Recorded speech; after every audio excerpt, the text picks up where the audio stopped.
William Collins and Argo present More Ghost Stories, written by M.R. James, read by Sir Michael Hordern.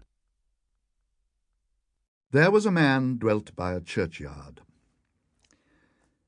This, you know, is the beginning of the story about sprites and goblins, which Mamillius, the best child in Shakespeare, was telling to his mother the Queen and the court ladies when the king came in with his guards and hurried her off to prison.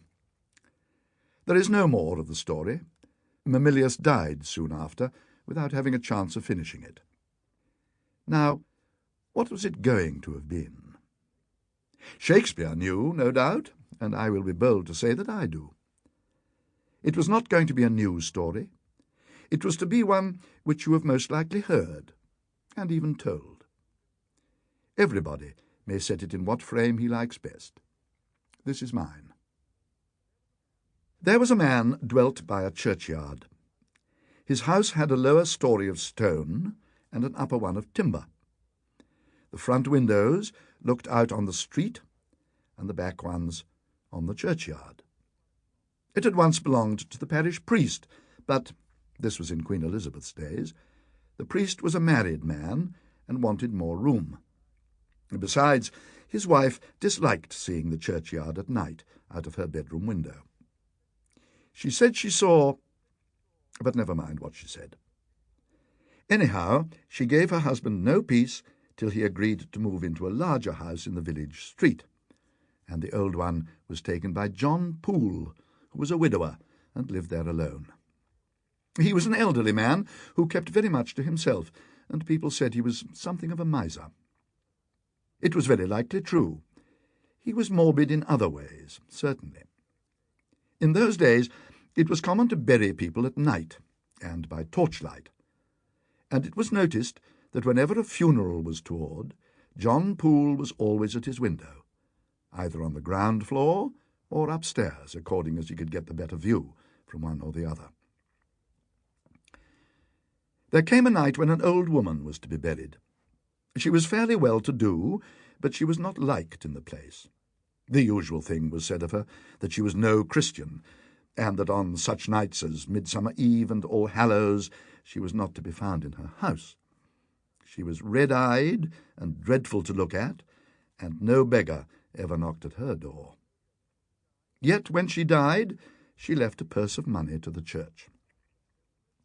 There was no storm on the night of her burial. It was fair and calm.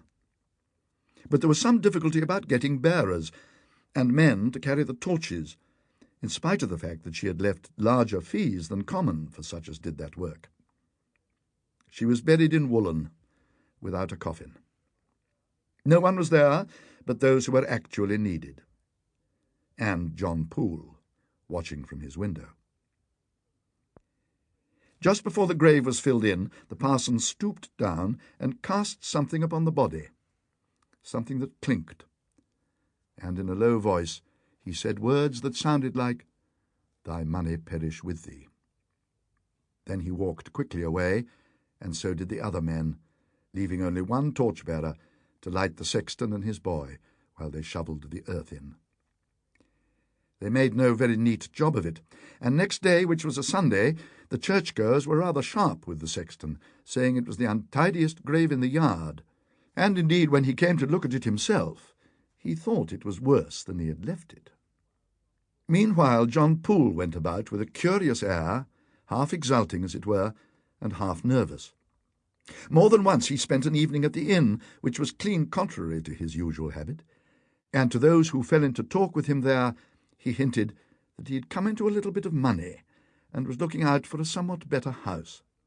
"Well, I don't wonder," said the smith one night. "I shouldn't care for that place of yours. I should be fancying things all night." The landlord asked him what sort of things. "Well, maybe somebody climbing up to the chamber window or the like of that," said the smith. "I don't know. Old Mother Wilkins that was buried a week ago today, eh?" "Come, I think you might consider of a person's feelings," said the landlord. "It ain't so pleasant for Master Poole, is it now?" "Master Poole don't mind," said the smith. "He's been there long enough to know. I only says he wouldn't be my choice. What with the passing bell and the torches when there's a—" Sample complete. Ready to continue?